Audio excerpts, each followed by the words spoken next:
le titre de ma pensée est non à la médiocrité dans l'Église. Imaginez une église dans laquelle les choses sont très bien faites et dans laquelle les choses sont parfaites. Imaginez que vous avez par exemple un parking bien aménagé, sécuritaire, facile d'accès. Imaginez que vous avez une belle entrée qui donne tout simplement envie de franchir le pas de la porte. Imaginez des locaux très propres, esthétiques, avec des salles adaptées pour les enfants, pour les adultes. Imaginez également dans cette église un culte agréable où déjà, même dès l'accueil qu'on entre dans cette église, on est très bien accueilli. Pendant le culte, les choses se font vraiment très bien. Les chansons exécutées sont faites en respectant l'état de l'art. Imaginez, la projection est impeccable avec des beaux fonds, des belles polices, un son qui n'altère pas les tympans, bref, tout ce qui est nécessaire au plaisir visuel, au plaisir esthétique. Et là, c'est une base. Il y a même des églises où il y a des bornes d'accueil, comme dans les gares, dans les aéroports. Il y a des églises même où on peut monter encore par rapport à la technologie. Imaginez que cette église serait la vôtre. Je pense que vous seriez quand même content d'appartenir à une église pareille. Pourquoi? Tout simplement parce qu'elle donne envie. Mais trop souvent, ce qu'on remarque dans nos églises locales, c'est que parfois on ne prend pas le temps de penser à ces choses-là et parfois on se retrouve dans la médiocrité.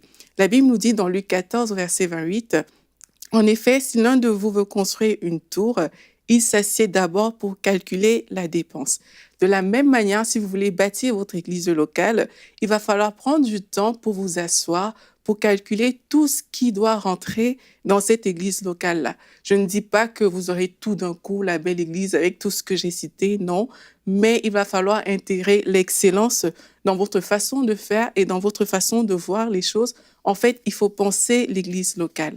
Alors, n'oublions pas que l'église a pour but d'honorer Dieu d'abord, et on crée un espace, en fait, où on veut accueillir la présence de Dieu, on veut que Dieu demeure là, on veut rendre la gloire à Dieu lorsqu'on va dans une église locale. Et nous savons tous que la médiocrité ne glorifie pas le Seigneur. Alors, la Bible nous montre que nous sommes créés à l'image de Dieu et on sait que Dieu est un Dieu excellent. Dieu a tout organisé de façon excellente avec un ordre vraiment parfait par rapport à la création. La Bible nous dit dans Romains 1 au verset 20, « En effet, les perfections invisibles de Dieu, sa puissance éternelle et sa divinité se voient depuis la création du monde. » Donc ici, ça nous montre que Dieu a fait les choses vraiment à la perfection. Il n'a rien laissé au hasard. Et nous sommes créés à l'image de Dieu. Ça veut dire que dans notre église locale, nous ne devons rien laisser au hasard. Les choses doivent vraiment être faites à la perfection. Et puis un dernier point pour finir ma pensée aussi. N'oublions pas aussi que le but de l'église est d'attirer les nations. Alors, il y a des gens qui disent que ben non, Dieu regarde au cœur, de toute façon, Dieu ne considère pas les éléments extérieurs, mais la Bible nous dit bien que l'homme regarde, lui, à ce qui frappe les yeux. Or, le but d'une église, ben, c'est d'attirer ces personnes qui sont dehors, mais qui vont regarder à ce qui frappe les yeux, justement. Ça veut dire que c'est important aussi, il va falloir composer dans tous les cas avec des éléments visibles qui donnent envie à ces personnes de venir à l'église. Donc, ne négligeons pas ces choses. Bâtissons des églises locales qui attirent au maximum les personnes pour la gloire de Dieu. Retrouvez la suite de ce programme dans l'émission Bonjour chez vous sur ENCI TV.